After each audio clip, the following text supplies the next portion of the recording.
Sisi lain seri 25. Shalom, salam sejahtera bagi kita semua. Saudara-saudara yang dikasihi Tuhan, Rasul Paulus menghabiskan 18 bulan atau 1,5 tahun ada di Korintus.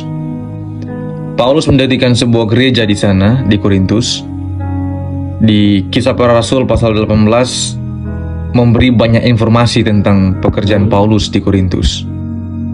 Bapak Ibu yang dikasihi Tuhan, salah satu kehebatan Paulus adalah dia jago dalam hal merumuskan masalah, dia menguraikan masalah-masalah, kemudian dia menasihati, dan akhirnya memberi penjelasan ajaran yang benar dari masalah-masalah itu sendiri.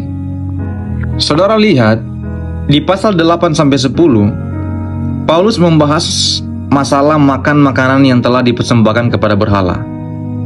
Di pasal 11, Paulus bahas masalah penutup kepala dan pelanggaran pada perjamuan Tuhan.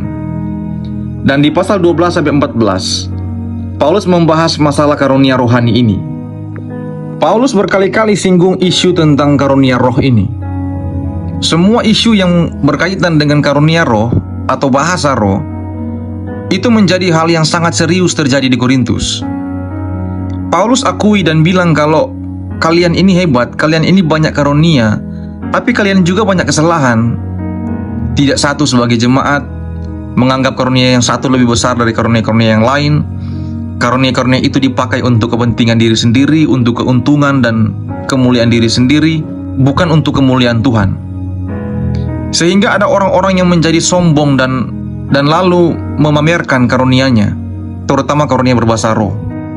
Mereka menganggap karunia berbahasa roh levelnya lebih tinggi dan lebih sakti dibandingkan dengan karunia-karunia yang lain. Persoalan ini menjadi persoalan yang serius bagi Paulus. Bapak Ibu, Paulus sampai menggunakan metafora satu tubuh sebagai tanda kesatuan. Ini yang ada pada perikop selanjutnya di ayat 12-31. Kalau saudara baca lebih lanjut, Paulus betul-betul singgung masalah kesombongan jemaat dengan karunia yang mereka miliki. Ayat pembuka di pasal 13, Paulus bilang kalau sekalipun bisa berkata-kata dengan bahasa manusia dan bahasa malaikat, tapi kalau tidak ada kasih, semuanya percuma. Bapak Ibu lihat, separah itu jemaat Korintus menjadikan karunia yang mereka punya sebagai hal yang patut untuk dibanggakan atau untuk dipamer. Saudara, karunia roh itu kemampuan khusus yang diberikan oleh Roh Kudus kepada orang yang percaya Yesus, yang dipakai untuk tujuan membangun gereja dalam pelayanannya. Semua orang Kristen yang percaya pasti punya karunia roh. Ada yang punya 1 atau 2 atau bisa lebih. Tidak mungkin orang yang betul-betul percaya tidak punya karunia. Masalahnya hanya orang tersebut bisa saja belum tahu atau belum sadar atau belum bisa menemukan karunia itu dalam dirinya. Saudara lihat di pasal 12 ayat 7, tetapi kepada tiap-tiap orang dikaruniakan penyataan roh untuk kepentingan bersama. Di pasal 12 ayat 11, tetapi semuanya ini dikerjakan oleh roh yang satu dan yang sama, yang memberikan karunia kepada tiap-tiap orang secara khusus seperti yang dikehendakinya. Tiap-tiap orang bukan berarti semua orang yang ada di dunia ini, tapi konteks itu menunjukkan hanya kepada segala anggota yang ada pada tubuh Kristus. Dan saudara, tidak ada orang Kristen satupun yang punya atau miliki seluruh karunia, karena nanti dia akan sombong, karena nanti dia tidak memerlukan orang lain lagi. Paulus pasti orang yang punya karunia lebih dari satu. Paulus punya karunia beritakan Injil, karunia sebagai gembala, sebagai pengajar atau mengajar. Dia punya karunia menasihati. Tapi saudara harus ingat, tidak ada satu karunia bisa dipunyai atau dimiliki oleh semua orang. Ini yang sering terjadi, terutama dalam karunia bahasa roh. Ada orang bilang semua kita harus bahasa roh. Lah, status bahasa roh itu apa? Status bahasa roh itu adalah karunia Roh Kudus. Artinya, Ada orang yang memang punya karunia itu, tetapi juga ada orang yang tidak punya. Kalau saya tidak dikaruniai bahasa roh, ya jangan dipaksa-paksalah untuk bahasa roh. Saya juga tidak boleh memaksa-maksa diri untuk supaya bisa berbahasa roh, karena itu tidak diberikan, itu karunia. Saya tidak harus memiliki itu.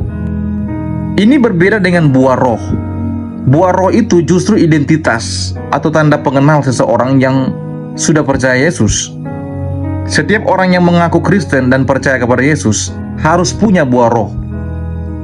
Kalau saya tidak punya buah roh, saya bukan orang Kristen. Tapi kalau saya tidak punya karunia ini atau itu, saya tetap orang Kristen, hanya tidak punya karunia yang sama yang dimiliki oleh orang lain. Saudara, kita harus sadar bahwa kita pasti punya karunia. Kalau saudara bilang, tapi saya sampai umur begini, sampai tua begini, saya rasa saya tidak punya karunia apa-apa. Jawabannya ada dua. Pertama, mungkin kita belum menjadi Kristen yang sungguh-sungguh atau bukan Kristen sejati. Kedua, kita sudah Kristen sungguh-sungguh, hanya belum temukan. Tapi pasti ada. Saudara, karunia tidak sama dengan bakat, sekalipun ada hubungan. Ada teolog yang bilang bakat bisa menjadi karunia jika itu dipersembahkan untuk Tuhan, seperti bakat menyanyi, bakat main musik, dan lain-lain. Saya jelaskan dasar-dasar perbedaan antara bakat dan karunia.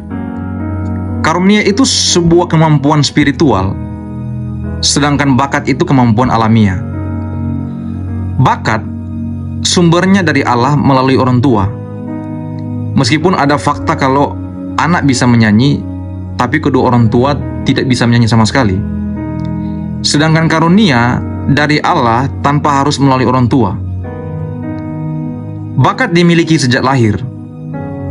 Karunia dimiliki sejak percaya Yesus. Bakat punya tujuan yang berguna bagi sesama dalam tahap alamiah atau jasmania. Sedangkan karunia berguna bagi sesama dalam tahap spiritual. Bakat harus disadari, dikembangkan, dan dilatih, sedangkan karunia tidak bisa dilatih. Sesuatu yang supranatural tidak bisa dilatih atau dikembangkan. Saudara tidak bisa latihan bahasa roh supaya makin hari makin lincah. Meskipun ada di beberapa tempat, ada kursus bahasa roh. Nah saudara, ini prinsip-prinsip yang harus kita tahu dan harus kita mengerti terlebih dahulu. Bapak ibu saudara-saudara yang dikasihi Tuhan, semua karunia berasal dari Tuhan. Tuhan sumber karunia. Karunia yang dimiliki oleh setiap orang yang percaya itu bekerja lewat pekerjaan Roh Kudus. Pakai itu untuk Tuhan, untuk kepentingan pelayanan, untuk membangun pertumbuhan gereja. Tujuan gereja untuk mewujudkan pelayanan kesaksian, persekutuan, dan diakonia tidak bisa dipisahkan dari manfaat karunia-karunia roh yang Tuhan beri untuk kita. Semoga menjadi berkat dan Tuhan memberkati kita semua. Amin.